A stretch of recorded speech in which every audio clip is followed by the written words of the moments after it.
Hello, and welcome to another exciting episode of Introduction to Applied AI.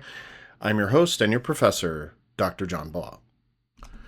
This week's going to be relatively short, I think, because we are covering the first part of our LangGraph series. There's a tutorial document that I provided, which will lead you as well. It's many, many more pages than we're going over, many, many more tutorials and modules than we're going over. So we're just going to dive in and talk a little bit about LangGraph, and then I'll do a couple of the tutorials with you, and then you can do the rest of them up to number 8, even if you'd like. But let's start. So we had LangChain before in a previous lecture, a couple lectures ago. So chains are fixed execution pipeline. You have a prompt. The model takes that in and then produces output. Agents are another step up on that, and these have a reasoning loop. The model decides the next action, and they're dynamic but implicit, have implicit control flow. Graphs introduce explicit state, explicit routing, and structured execution. So why do agent loops eventually break down? Well, as the system grows, as systems grow, state becomes scattered across prompts. Tool logic mixes with reasoning logic, and execution paths become hard to trace. The control flow lives inside the model's reasoning. Debugging becomes indirect, interpretive, and sometimes frustrating. So the core mental model of LangGraph is that it reduces to 3 primary ideas. You've got the state, nodes, and edges. The state is a structured object shared across execution.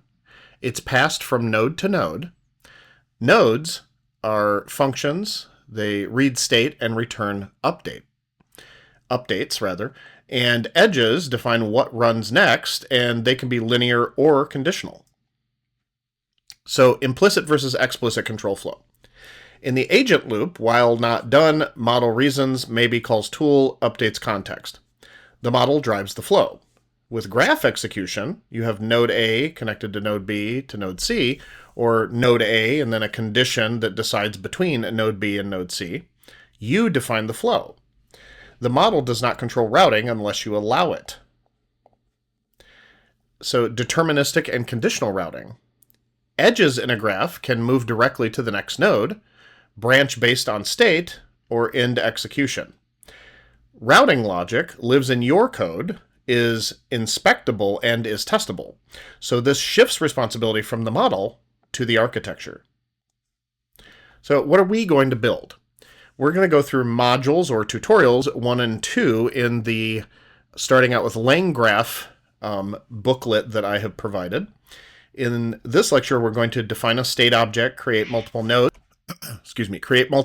add edges between them, and compile the graph, and execute it step by step. The focus will be on understanding flow, observing how state changes, and seeing how structure replaces improvisation. Why do graphs matter in real systems? Okay, well, graphs enable multi-step workflow, validation before generation, retry logic, human-in-the-loop checkpoints, and multi-agent orchestration. All right, so let me close this for now. I've got VS Code open, and I have gone into a virtual environment after creating VENV. I've got the code actually written out already. And remember, the way I would do VENV, if you've already got it installed, is you do source VENV scripts and then activate, and then you'd run that. This is how it is on Windows, even though I'm going through Git Bash.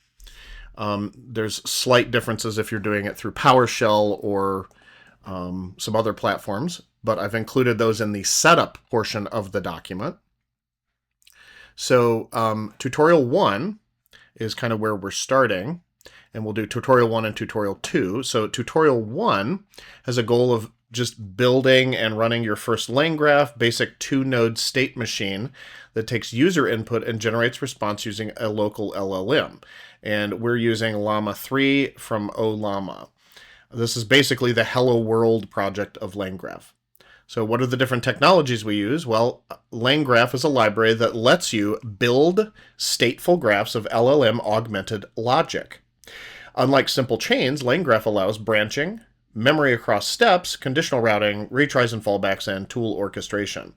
So specifically, we're going to look at, here are some of the technology parts that you'll want to keep an eye out for. We've got state graph, which defines the structure of the node-based workflow. Typed dict, which is the shape of the state, so what keys or values flow between nodes. Add node, which adds a step to your graph. Set entry point defines where the flow starts. Set finish point makes the terminal step. And chat Ollama is the LangChain wrapper around Llama 3 running locally via Ollama. Okay, so what will the graph do? This first graph will accept a string from the user, send it to the LLM, and output the model's response.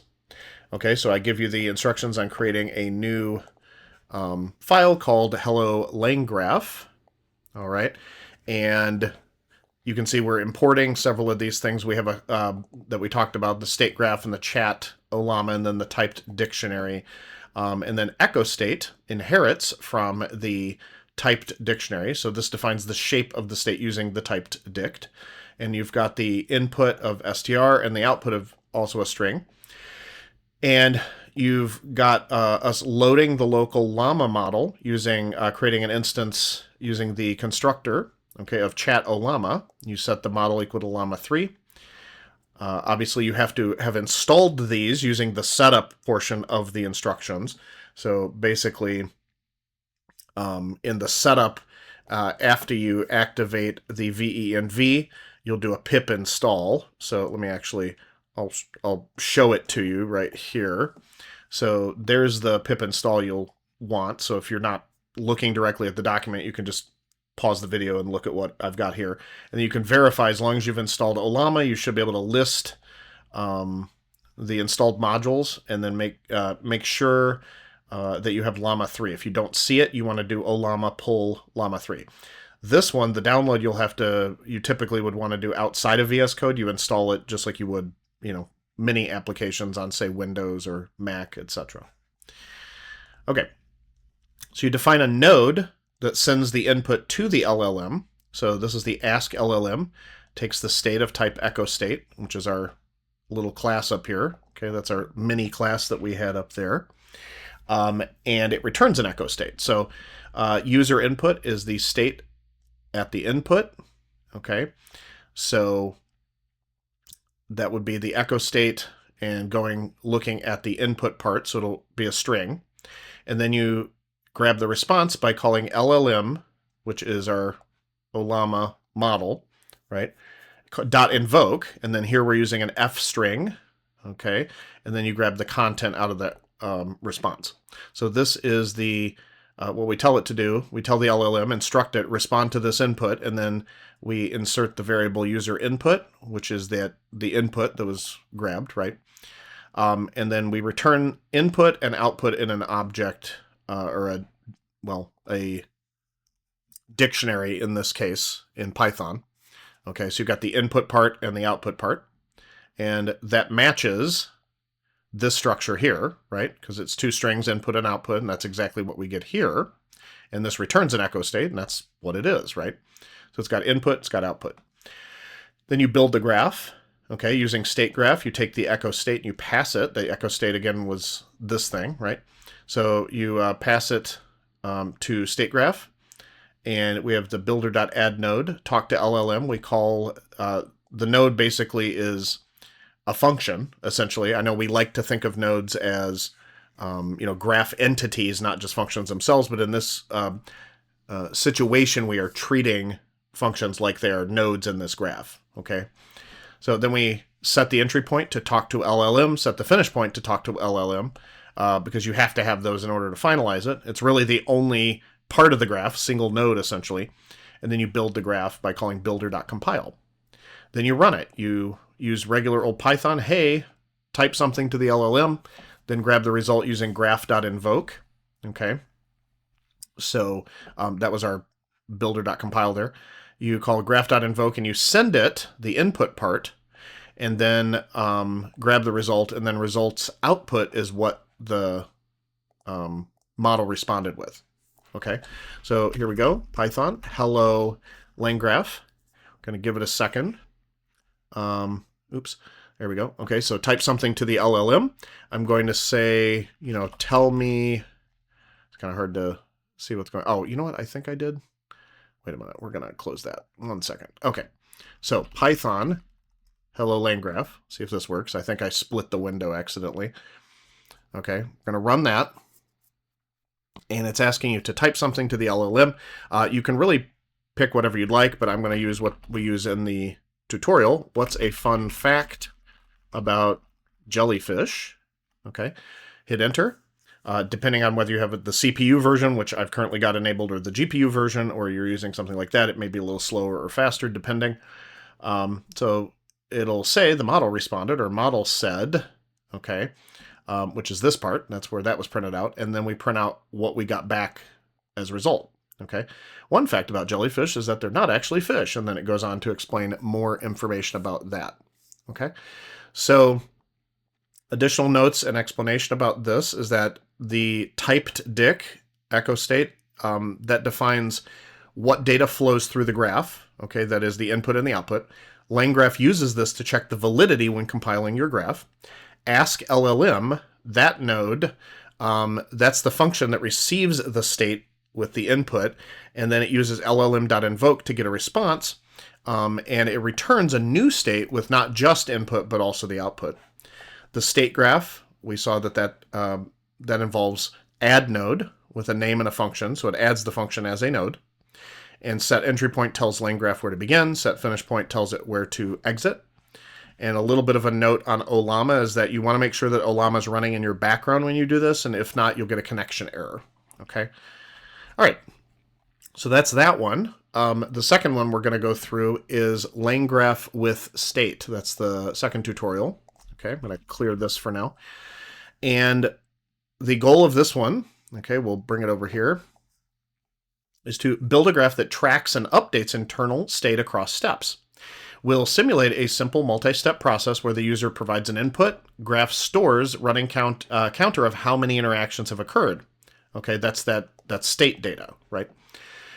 Each time you run it, the graph increments the counter and returns it along with the LLM response. So that's how you're basically holding state. So this tutorial introduces mutable state flow. Okay, it's a key strength of LangGraph. Instead of just passing a single input to output, the graph now carries extra persistent keys, like a counter, memory flags, or whatever you need between nodes. Okay, so you'll use type dict again, which now includes the input, output, and turn. So that's the number of steps taken. And it has state mutation, which nodes read from and write to keys in the shared state, and multiple nodes. Graph flows through 2 steps, the LLM to the counter update. So there's 2 nodes instead, or 2 steps. 2 nodes, effectively, LLM, and then you've got the counter update. So the structure models real-world cases like conversation turn counting, context window tracking, and memory state updates. Okay, so I've already created this and put the code in here, but we see that right here we define the state shape again. So this is our class. We're calling it chat state, and it is inherited from typed dict, which we have here. Typed dict has input, output, and a turn. So the input and output are still strings, but the turn is of type int. Okay, so this is inheritance, of course, so it's inheriting from typed dict.